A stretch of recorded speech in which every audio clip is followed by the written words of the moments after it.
Welcome back Payel's live ব্লগে তোমাদের সবাইকে স্বাগত। আশা করি তোমরা সবাই ভালো আছো। আজকে মঙ্গলবার, প্রায় সকাল 9টা 9:15 বাজে। এই কিছুক্ষণ আগে অফিসে বেরিয়ে গেল, তারপরে হাতের টুকটাক কাজ সেরে এখন চা করছি। জামা কাপড়ও বেশ কতগুলো গোছগাছ করার ছিল, আর কাল থেকে তো স্কুল, সেই ব্যাগপত্রগুলো একটু ঠিকঠাক করে রাখলাম। একেবারে চান পুজো করে রান্নাঘরে ঢুকেছি, ভাবছি রান্নাবান্না সেরে ফ্রিজটা পরিষ্কার করব। সবসময় তো সুযোগ হয়ে ওঠে না, আর তাছাড়া ফ্রিজে খানিক সবজিপাতিই পড়ে রয়েছে, মাছ টাছ সবই শেষ। এই সুযোগে ভাবলাম একেবারে কাজটা সেরে ফেলি। সপ্তাহের মধ্যেখানে এখন হয়তো আর মাছ বাজারে যাওয়া হয়ে উঠবে না।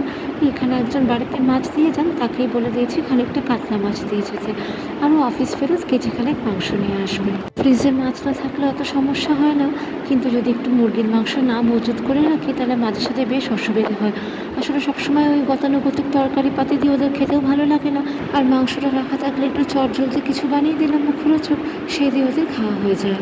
চাটা খেয়ে একটু জিরিয়ে নিই, তারপর একেবারে কোমর বেঁধে কাজে লাগবো। গত সপ্তাহে বাজার থেকে দুটো পেঁপে এনেছিলাম, কিন্তু আমার বাড়িতে যতই ভালো করে রান্না করি না কেন, ওই পেঁপেতে ডালের বড়া দিয়ে দেখেছি, চিংড়ি মাছ দিয়ে দেখেছি, সে সেই রকমই পড়ে থাকে। শাশুড়ি মাকে একবার ভাবছি ফোন করে কী নতুনত্ব করা যায় একটু জিজ্ঞেস করে নিই, তারপরে একেবারে রান্নাঘরে ঢুকবো। এদিকে টিভিটাও চালিয়ে রেখেছি, সকাল থেকেই অবশ্য দু দফায় চালিয়ে চালিয়ে দেখে বন্ধ করে দিয়েছিলাম। এই এখন তো পুরোপুরি ভোট গণনা শুরু হয়ে গেছে, মোটামুটি এখানে স্কুল কলেজ পরের সপ্তাহ থেকেই শুরু হয়ে যাবে। রীতির টিউশনটাও আজ থেকে শুরু হয়ে গেছে, আর ওদিকে রাই অনলাইনে একজনের কাছে পড়ে, তিনিও আজ থেকে স্টার্ট করে দিয়েছেন। রীতির টিউশন সেরে ফিরতে ফিরতে প্রায় 12টা 12:15। এই কিছুটা লেবুর জল তৈরি করে রাখলাম, তাহলে এসে খেলে পরে শরীরটাও ঠান্ডা হবে। আর এই মিন্ট লিফগুলো বাড়িতে বেশ কদিন ধরে পড়েই ছিল, ওইটাও দিয়ে দিলাম। ওইদিকে চালটাও ভিজিয়ে রেখেছি, এই রান্নাটা হয়ে গেলে পরে ভাতটা বসিয়ে দেবো। তবে চালটা ভিজিয়ে রাখলে পরে খুব একটা বেশিক্ষণ সময় লাগে না, ওই 1 ফুট দিলে পরেই ভাতটা তৈরি হয়ে যায়। কথায় কথায় রান্নাটাও এগিয়ে গেল, তোমাদেরকে একটু বলে দিয়েছি কীভাবে রান্নাটা করছি। কড়াইতে সর্ষের তেলের মধ্যে ডুবো করে কেটে রাখা আলুগুলোকে ভেজে তুলে নিয়েছি, আর তার মধ্যে শুকনো লঙ্কা, তেজপাতা, সাদা জিরে ফোড়ন দিয়েছি। গোটা একটা পেঁপে ভালো করে ধুয়ে পরিষ্কার করে গ্রেটারে খুব মিহি করে গ্রেট করে নিয়েছি। তার মধ্যে আমাদের যা রোজকার মশলা আর আন্দাজ মতো নুন আর চিনি। হয়ে গেলে পরে খানিকটা নারকেল করে আলুগুলো দিয়ে একবার মিশিয়ে নিলাম, আর নামানোর মধ্যে ঘি, গরম মশলা। আমি একটু ডিসঅ্যাপয়েন্টেড।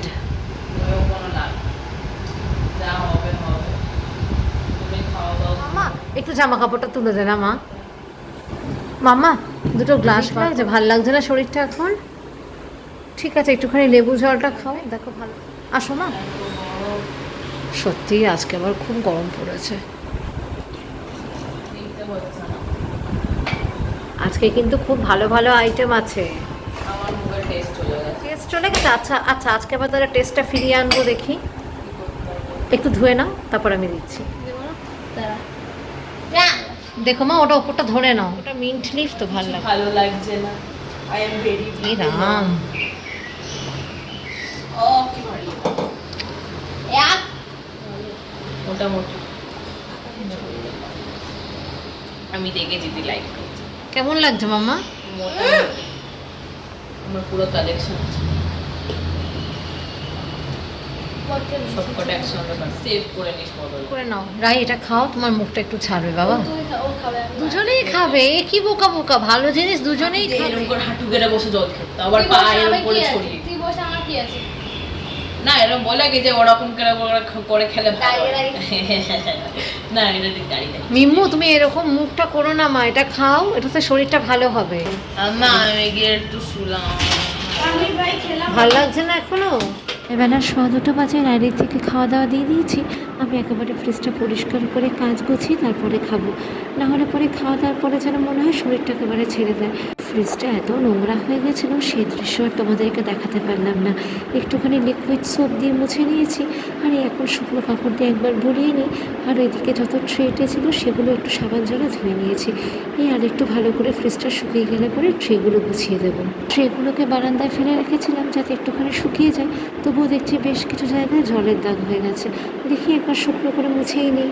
এইসব করতে করতে প্রায় বেলা 3টে বাজতে যায়। ওইদিকে ভোটের রেজাল্টটাও চোখ রাখছি, মনটা অবশ্য একটু খারাপই হয়েছে বটে, কিন্তু এখন জনসাধারণের যা রায় সেটা তো মেনে নিতেই হবে। আগের যে ফ্রিজটা ছিল সেটাতে এই ট্রেটেগুলো খুলে যখন লাগাতে হতো সে একেবারে নাজেহাল অবস্থা হয়ে যেত। যখন এই ফ্রিজটা এখানে আসার পর কিনেছি সব থেকে আগে ওটাই দেখেছি যেন খোলা পড়া করতে সহজ হয়। সেই ছুটি পড়া থেকে একটাই কাজ মাথায় ছিল, এই ফ্রিজটা পরিষ্কার করতে হবে। এত ঝঞ্ঝাটের একটা কাজ, অন্যান্য কাজগুলো অবশ্য হয়ে গেছে, তবে জুতোর র্যাকটা পরিষ্কার করা ছিল সেটা মনে হচ্ছে আজকে আর হয়ে উঠবে না। দেখি এই শনিবার রোববার না হয় করে নেব। যেটুকু যা সবজিপাতি আছে একেবারে হাতে হাতে গুছিয়ে কাজটা সেরে রাখি। ওইদিকে আবার বিকেলবেলায় মাছটাও দিয়ে যাবে বলেছে, এখন দিয়ে গেলে পরে ভালো হতো, একবারে কাজকর্ম সেরে রান্নাঘর থেকে বেরোতাম। এই বক্সে সবজিপাতি রাখা থাকলে এত সুবিধা হয়, যখন দরকার টুক করে পুরোটাই বার করে নিলাম, আর খুব একটা নোংরাও হয় না। টুকটুক করে কাজটা এগিয়ে গেলে এবার সব জিনিসপত্রগুলো জায়গায় তুলে রাখি। আর এদিকটা হয়ে গেল, এবার ফ্রিজের দরজায় যত বোতল থাকে বা ছোটো ছোটো প্যাকেট সেগুলোকে সাজিয়ে নিই। একটা ছোটো মতো ট্রে কিনতে হবে যেখানে এইসব মশলাপাতির প্যাকেটগুলোকে সাজিয়ে রাখতে পারবো। এই দেখো না, এখন রেখেছি বটে, কিন্তু সেই একটা খুঁজতে গেলে পরে আবার 10টা হাতড়াতে হবে। যাক বাবা, এখন 1-1.5 মাসের জন্য নিশ্চিন্ত।